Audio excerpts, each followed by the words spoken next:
Dave Palumbo here for Muscle Serpents Daily. And guys, it is Wednesday and I got my Super Raptor boa here. This little girl is hopefully going to be injected into the breeding program at the end of the year. I'm looking forward to seeing what we can produce from her. I love this crazy Super Raptor pattern. You know, the regular Raptor is nice, but this thing is just off the charts, wacky doodle. But you know what? It is a Wednesday here, and as you know, last night's video, or yesterday's video went up very late. It actually went up this morning, so you're gonna get two today. But I'm gonna show you guys how I set up some of my boxes and my racks with the ball pythons that have hatched out, because I'm gonna be feeding live later, so I have a lot of hatchlings that have just shed out in the incubator. I gotta put them in their racks. I wanna show you how I set them up, especially because I'm excited. I got my new ARS rack. I want to show you guys how smooth it glides out and how clean it is, and hopefully it'll stay that way. So let's check it out. I'm over here at my ARS rack, my new beauty. I love it. It's like almost like getting a new car when you're a snake breeder. Anyway, I'm going to set up some babies now that I have, you know, that were in the incubator. I've been leaving my ball pythons in the incubator until they're actually shed out. So if you can see, all the sheds are in there. This great clown clutch is completely shed out, so they're going to eat today when I get my mice delivered. So we're going to set these guys up. I'm going to show you these guys in a minute, but let me show you how I set up my racks here. I use these little deli cups. We put these all in, and then I'm a paper towel guy. I don't like to use any kind of like bedding in there. It smells, it's dusty. You never clean it out when you should, because you don't really see the poop and pee in there because it gets absorbed. I like the paper towels. As soon as they go to the bathroom, I know they went to the bathroom. If there's any problems with mites or God forbid anything like that, you see it right on the paper towels. Here's a trick though. A lot of people don't know. You know, I put the Bounty paper towel right here, and then a lot of people don't know how to get the paper towel on here. So they like try to rip it. They kind of try to go around this way. I'm going to show you a trick. You take the Bounty paper towel and you fold it in quarters, and then you rip a little square off the corner here, okay? And now watch. It will fit perfectly now, right around here, and voila. In 2 seconds, you got a nice little paper towel around the water bowl. I fill up the water, and then I put the snakes in. So you guys don't really care about me setting up the racks, but we want to see some cool snakes, right? So this clown little baby is what I believe to be Orange Dream and Clown. I don't think there's anything else in there. I think it's Orange Dream, Clown. I don't think there's fire in here. Once again, so what I usually do is I take my snake, I sex it. Once again, popping it. We could do another video on that. And this is a female. Okay, there's no little hemipenes popping out. I'll put her in here. I'll put a label on this. I'll write basically the clutch number, the date of birth, the morph that I think it is, with some question marks if I'm not sure, because you know a lot of times you have to wait till they shed out, and then I'll put the sex in there.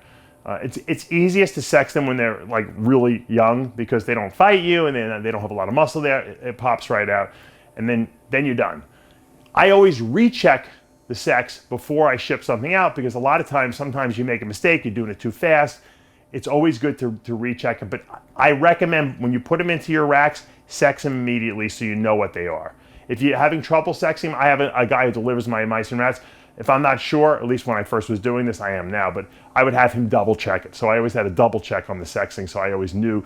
The worst thing you can possibly do is send someone the wrong sex. They're a new beginner, they don't check it, and then they find out 3 years later when they try to breed it that it's the wrong sex. Just reflects poorly on you. I want to show one more thing that I find to be imperative. It adds a little bit of an extra expense, but it's not that bad. I like to give hide boxes to all the babies, and I'll tell you why. When a ball python is in a hide box, remember, these ball pythons like to be in small confined places. They live in termite mounds. When they're in this hide box, in this tub, they feel secure. When you feed them, they'll come out and they'll eat. I find that when they don't have the hide box, they don't feel as secure. They have trouble with starting feeding. And so I recommend you get a high box. Yeah, now if you go on Amazon and buy one of these, they're expensive. If you go to like reptilebasics.com, and I have no affiliation with them, I just buy everything there. You can buy these in multiple lots, like they come like lots of 25 or 12, and the more you buy, the cheaper they are. So like I usually buy it like 50 at a time, and the price comes way down, and this way I just know that my ball pythons have a place to go. So what if you add a couple bucks to the cost of the snake? If you're selling a snake for over $100, who cares? I mean, think about what you're feeding it every week. Security is key. And with the carpet pythons, they actually perch on top of the box. They may go in there when they're after they eat to kind of, digest, but they like to sit on top of the box because carpets like to look down on their prey. So it actually serves a dual function. And the boas love to hide in here anyway. They don't care, but I just think young snakes like to have security. All right, guys, before we go today, I want to show you some carpet pythons. Carpet pythons are interesting because they go through this color change over the year after they're born. So when they're first born, they're very dark and dullish looking. And these snakes are a year old now. These are two carpets I produced from my double het snow to double het snow. That's axanthic albino. Each parent was double het for both. This one is an albino. That's 66% het axanthic. And this one is axanthic, 66% albino. And as you can see, they're at a good, what I call the fun stage. They're eating really well. They're easy to be handled. They got a nice amount of size, but they're not too big. This is the size you really want to buy carpets at about a year old. So you know what they look like, and you know how they're eating and everything like that. And these are great. I actually want to keep all of them. I love them so much. You could tell this is an axanthic, which means ooh, little frisky. You could tell this is an axanthic because it has a silver eye. All the axanthics have silver eyes. Axanthic, remember, removes the yellow pigment. Okay, I really I almost like the axanthics better than the albinos. And then of course you have the albino here, which removes all the black pigment, and they have red eyes. And it's really hard to tell if they carry the gene for the other. Sometimes axanthic you can see, but you really can't see it in an albino. So these are 66% hets. So albino 66% axanthic, axanthic 66% het albino. And I also have the double hets, the double het albino axanthics. So if you guys are looking to get into the snow project, which is a very white looking snake, it's not completely white, and that's why we need to go to another gene into it. I'm going to show you the snow in a minute so you can see the difference between these two. Let's see if we can grab it. Hold on, so I can hold them in my hands. Maybe my camera guy can follow me. All right. Same litter. Here's the snow. This is the double recessive. I'll come over here again so we can see this. Double recessive. So now we got albino, axanthic. This is albino axanthic, or the snow. You can see the difference. Once again, the snow is not completely white, but it's pretty close. It's very, very diffuse. Now, if we can maybe get a caramel gene into this, or hypo gene, that's what I'm trying to do hopefully next year, we might be able to produce what's called the moon glow. The moon glow should look very white.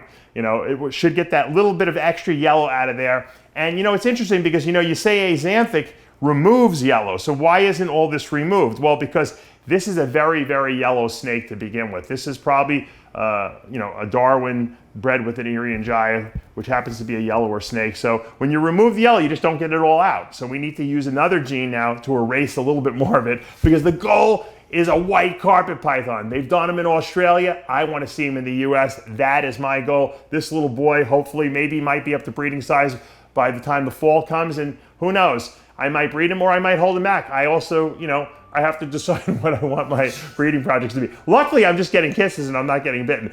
That's the fun thing about carpets. They pee a lot, but once you handle them, they tend to be way, way, way friendly. They are food aggressive when you're feeding them, so you always want to be careful when you open up your tubs when you're feeding. But usually, if you handle these guys on a regular basis, they won't bite. I find that this snow I handle all the time, and so he's a real champ. But these other two I don't handle quite as much. Obviously, these two will be for sale. This one's not for sale. I have a new one from 2019, another snow male. Once it starts feeding, I will put that up and make that available. I only need one, but it's a great project. If you guys are looking for some kind of a python that's a little different than everything else that's out there, you don't want just a ball python or something like that, carpets are awesome. All right, guys, I hope you guys are enjoying all these videos that I'm putting up on a daily basis here. If you do, you got to show me some love. Subscribe, hit the like button, turn on your notifications, and guess what? I'm gonna be back tomorrow.